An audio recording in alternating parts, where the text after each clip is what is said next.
Galera do processo penal, vamos lá, vamos corrigir essa lista aí rapidinho, né? Tem uma turma, a turma de hoje, tem prova hoje ainda, então vamos corrigir rapidinho. A outra turma só na terça-feira, né? Então, beleza. Tá? Como prometido, a lista 2 e uma correção, um comentário rápido, nem é correção, né? Um comentário geral sobre a lista, são 10 questões, né? Segunda lista, na verdade, que nós estamos fazendo aí, tá? Então vamos lá, ó. Deixa eu organizar aqui. Ó, deixa eu só pegar o nosso marcador, né? Ó, marcador. Vamos pôr um vermelhão aqui, tá? Então, hoje é dia 24/4. Então, hoje à noite tem prova, tá?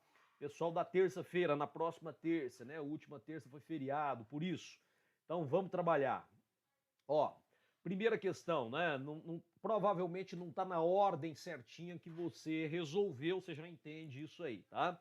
Então tá dizendo o seguinte, ó, em que momento a lei processual penal, né, lá no artigo 363, considera que o processo completa a sua formação, tá? Então lá é muito claro, não tem muito debate sobre isso, né? O processo vai, né, começar exatamente nesse conjunto de ocorrências, tá? Então, o processo, assim fala o artigo 363, olha só. O processo terá completado a sua formação quando realizada a citação do acusado, tá aí descrito para você na alternativa B, tá certo? Então não é no recebimento da denúncia, não é na apresentação da resposta escrita, né? É na hora que eu tenho a citação do acusado. Lembra que a nossa matéria de prova vai até citação, né? 369, começa lá no 282 e vai até o 369, não é isso? Beleza. Tranquilo, questão fácil, tranquilinha, letra de lei aí, né? Questão número 2. Olha só o que fala a questão número 2. Eu vou deixar assim mesmo a janelinha, né? Tá falando assim, ó. Quanto ao acusado e ao seu defensor, a citação e a sentença condenatória, quer dizer, todo esse conjunto, né? Ele está dizendo, né, de um conjunto todo, tá? Então, esse é um detalhe importante, ó.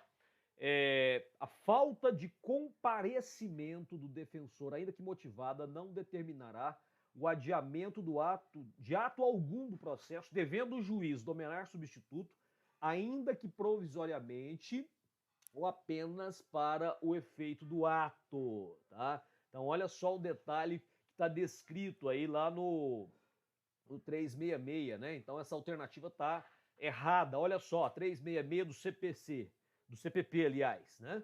Se o acusado citado por edital não comparecer nem constituir advogado, ficarão suspensos o processo e o curso do prazo prescricional, podendo o juiz determinar a produção antecipada de provas consideradas urgentes e, se for o caso, decretar a prisão preventiva nos termos do disposto lá no 312, né? Então, assim, esse é um quadro importante para nós, tá? Então, a falta do comparecimento do defensor, ainda que motivada, não determinará o adiamento de ato algum, devendo o juiz nomear substituto, né? Então, você tem realmente, né, um quadro, né? Ó, então, ficarão suspensos o prazo e o curso prescricional, tá?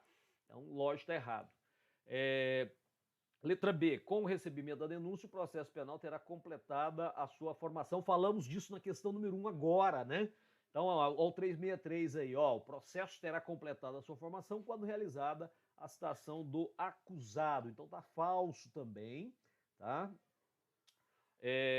Letra C da questão 2 ainda, ó. Quando verificar que o réu oculta para não ser citado, o oficial de justiça deverá certificar a ocorrência e proceder à citação com hora certa na forma, né, prevista no CPC, tá? Tá prevista lá no CPC. Essa previsão é do CPC, tá? Mas você tem aqui, ó, o 362, inclusive ele manda lá para o CPC, né? Verificando que o réu se oculta no 362, tá? Para não ser citado, o oficial de justiça certificará a ocorrência e procederá à citação na hora certa, na forma. Agora, acho que os artigos não são esses, acho que é 253, uma coisa assim, né? Depois você dá uma olhadinha lá no processo civil, tá? Então aqui A alternativa está correta, tá? Então, olha só que interessante também, essa letra D, que fala assim, ó, ao proferir a sentença, tá, condenatória, o juiz fixará também o valor máximo, eu grifei máximo aí, porque na verdade é mínimo, né, para a reparação dos danos causados pela infração, tá? E aí então vem essa questão interessante, quer ver? Primeiro detalhe é isso aqui, né, ó. O artigo 59 do Código Penal diz para nós, lá na fixação da pena, né, que o juiz, atendendo à culpabilidade, aos antecedentes, à conduta social, à personalidade do agente, os motivos, circunstâncias e consequências do crime, bem como o comportamento da vítima, estabelecerá, conforme seja necessário, o suficiente para a reprovação e prevenção do crime. Na verdade, aí vem a questão da dosimetria da pena, né? Então, ali eu tenho as circunstâncias judiciais, e aí ele faz aqui, as penas aplicáveis dentro das cominadas, a quantidade de pena aplicável dentro dos limites previstos, né? Então, você tem esse cenário aí, tá? E aí, olha só, a quantidade de pena aplicável dentro dos limites previstos, regime inicial de cumprimento da pena privativa de liberdade e a substituição, se for o caso, por outra espécie de pena, né? Pode ser PRD, por exemplo, multa e assim por diante. Bom, isso é o que fala o Código Penal. Agora vamos dar uma olhada lá no Código de Processo Penal, lá no artigo 387. Olha só o que fala para nós o 387, tá? O juiz, isso aqui é do CPP, tá? Juiz, ao proferir a sentença condenatória, então, a hora que ele vai proferir a sentença condenatória, ele mencionará as circunstâncias agravantes e atenuantes definidas no Código Penal, cuja existência reconhecer. Isso é lá da segunda fase da dosimetria da pena, né? Então, a segunda fase, depois de analisar as circunstâncias judiciais, ele vai avaliar aí as circunstâncias, né, legais de agravante e atenuante, tá? Depois ele vai mencionar as outras circunstâncias apuradas e tudo ou mais que deva ser levado em conta na aplicação da pena de acordo com o disposto 5960 lá do Código Penal. Beleza, tranquilo, né? Então as circunstâncias também ligadas ao aumento e redução de pena, tá? Aplicará a pena de acordo com essas conclusões. E no inciso 4º ele fala assim, ó, fixará valor mínimo para a reparação dos danos causados pela infração, considerando os prejuízos sofridos pelo ofendido. Lembrando que lá, na questão máximo, tá? Tem outras informações, né? Atenderá quanto à aplicação provisória de interdições, né? Tem outras informações aí que no momento até não interessa tanto, né? Mas já vimos que está errado lá, tá? Vamos lá, questão 3. Na questão 3, deixa eu reduzir aqui.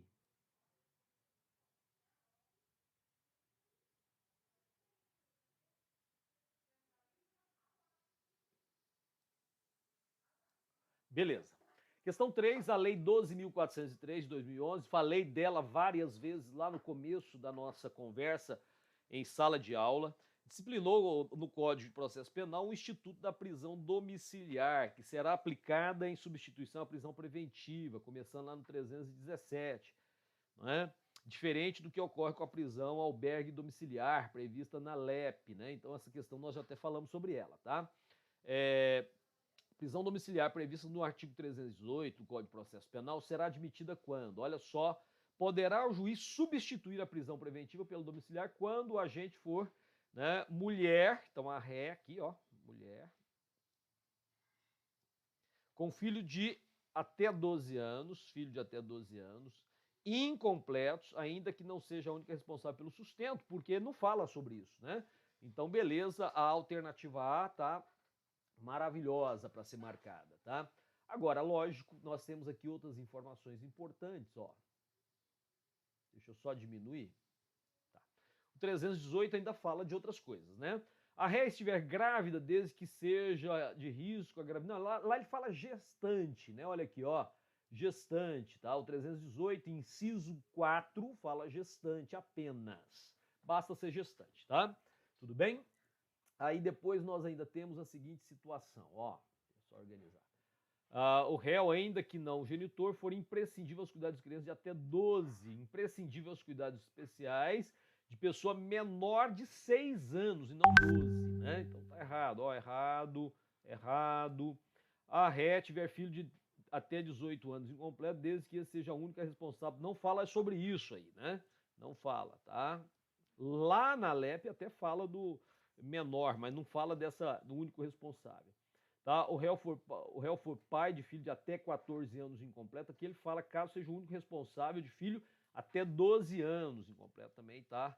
Fora aí, tá? Tranquilos? Questão número 4.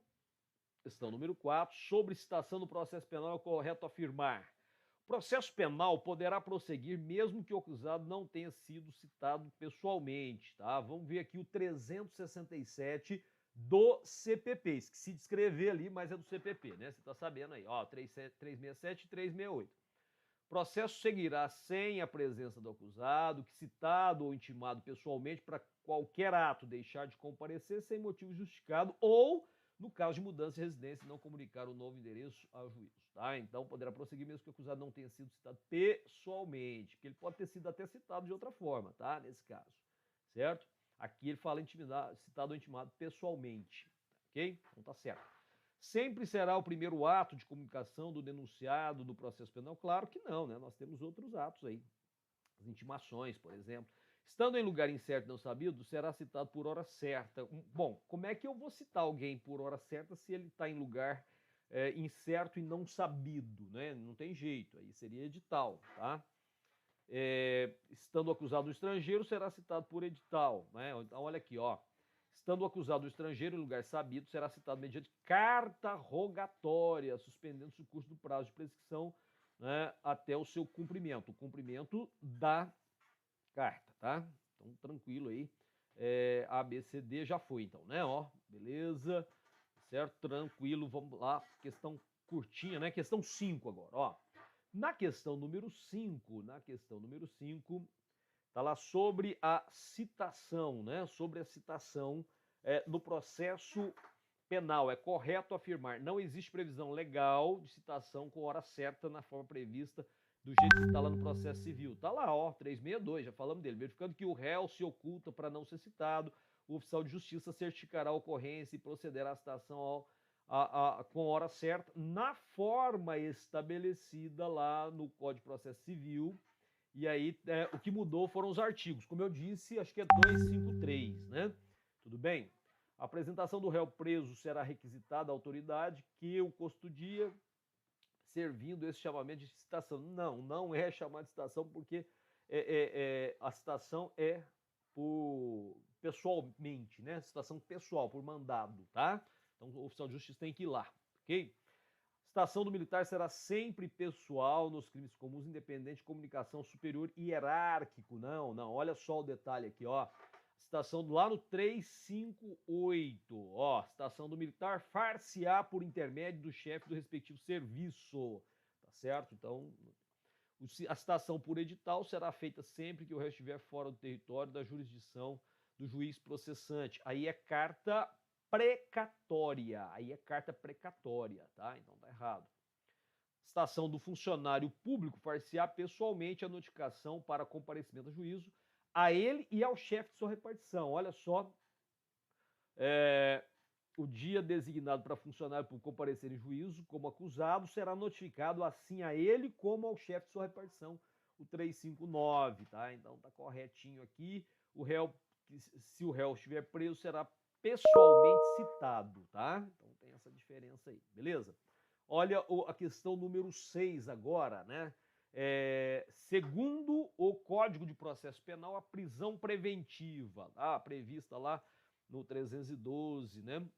311, tá certo? Depende de requerimento do Ministério Público ou de representação da autoridade policial? Não, mais do que isso, ó. Em qualquer fase da investigação, lá no 311, dá uma olhadinha no 311, né? Ou do processo, caberá a prisão preventiva decretada pelo juiz a requerimento do MP, do querelante ou do assistente ou por representação da autoridade policial. Então não depende, né, só do requerimento. Caberá, né, nesse caso aí, MP, querelante ou do assistente, tá? Então é interpretação, né, que seja taxativa aqui, tá? Depende do requerimento do MP ou da representação, não, tem que ser completo ali, tá? Será admitida, entre outras hipóteses, quando houver dúvida sobre a identidade civil da pessoa. Olha lá o 313, parágrafo 1º, tá? Nos termos do artigo 312 deste Código, será admitida a decretação da prisão preventiva, né? Olha o parágrafo 1º. Também será admitida a prisão preventiva quando houver dúvida sobre a identidade civil, tá? Então aqui tá errado, ó, aqui em cima A, B tá errado, vamos marcando pra gente não confundir, né? Eu já marquei com a cor aí. Da pessoa, ou quando esta não fornecer elementos suficientes para esclarecê-la, devendo o preso ser colocado imediatamente em liberdade após a identificação, salvo em outra hipótese, se outra hipótese recomendar a manutenção da medida. Então tá certo isso aí, tá? Então esse é um quadro importante, beleza? Tem mais uma ou duas alternativas, né? Ó, não pode ser decretada no curso do processo penal, mas apenas nas fases investigatórias. Olha o que fala o 311, ó. Em qualquer fase da investigação policial ou do processo, tá? Então, tá errado. Não requer, em regra, a prova de existência do crime. Olha o 312 aqui, ó. A prisão preventiva poderá ser decretada como garantia da ordem pública, da ordem econômica, por conveniência da instrução criminal ou para assegurar a aplicação da lei penal, quando houver prova da existência do crime. Ó, tô colorindo as letrinhas em amarelo aqui, ó. Tá tudo coloridinho aí, tá? Tudo bem? Então, lógico, né? Então, não requer, tá? Então tá errado aqui, ó. Tá certo? Então ficou correto lá a letra C mesmo, né? Falando sobre, né, a identidade, tá? 7, tá? Bom, segundo o Código de Processo Penal, a citação será por, né? Aí, lógico, lá tá a letra da lei. Carta registrada nem tem, né? Ó, carta precatória é quando o réu estiver no estrangeiro? Não, aí é carta rogatória, tá? Aqui dentro do território nacional, fora da jurisdição daquele juízo, aí sim nós teríamos a carta precatória, tá? Edital quando o réu estiver preso? Não. Quando ele estiver preso é citação pessoal, tá? Então aqui, ó, artigo 361, se o réu não for encontrado, será citado por edital com prazo de 15 dias, é o que está descrito aqui na letra D, né? Edital no prazo de 15 dias, se o réu não for encontrado, tá bom? Tranquilos? Então vamos lá, mais uma.